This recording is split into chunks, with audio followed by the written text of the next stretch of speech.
কি অবস্থা গাইস সবার, তোমাদের ভাইরাল নায়িকা নিয়ে আবার চলে আসলাম। নায়িকার ডান্স দেখার জন্য সবাই রেডি হয়ে যাও বরাবরের মতো। তো চলো বেশি বকবক না করে ভিডিও শুরু করি।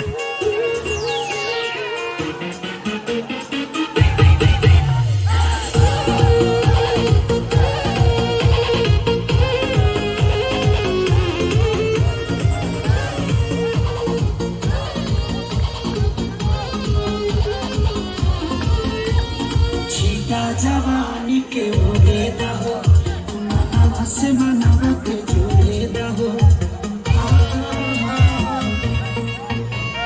छीटा जवानी के उड़े दहो मनावा से मनावा के जुड़े दहो। গাইস ভিডিওতে ছেলেপেলের মতো আপনারাও জানো লাফালাফি শুরু করে দিয়েন না।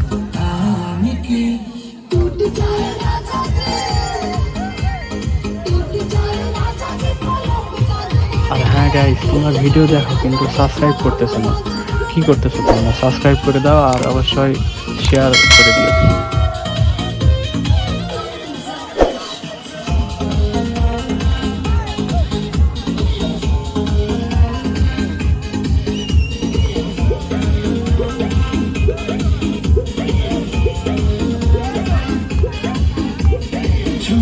बदन की देखा न पटन की चादर बिछा दे हमी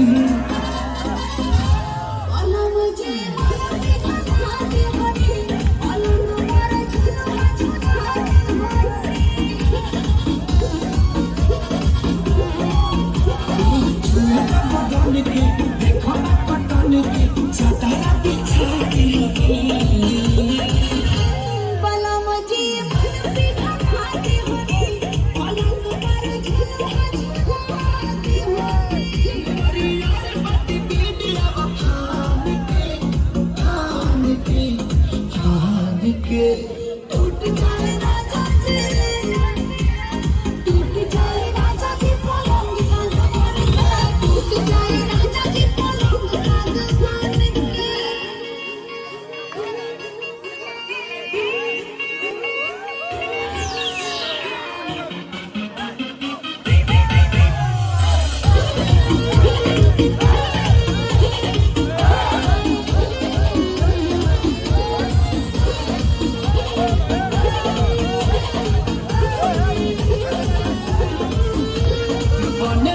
सरमी देहिया में गर्मी कोई लागी हो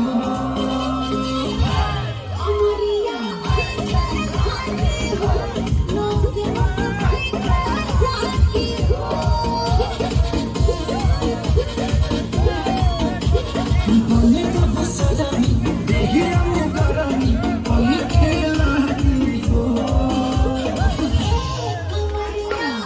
অবশ্যই কে কিরকম এনজয় করছে অবশ্যই কমেন্টে জানাবা, আর নেক্সটে এরকম ভিডিও চাও কিনা তাও কমেন্টে জানাবা। তো গাইস আজকে এই পর্যন্তই, সবাই ভালো থাকবেন, সুস্থ থাকবেন এবং এমআর ব্লগের সাথে থাকবেন। টাটা।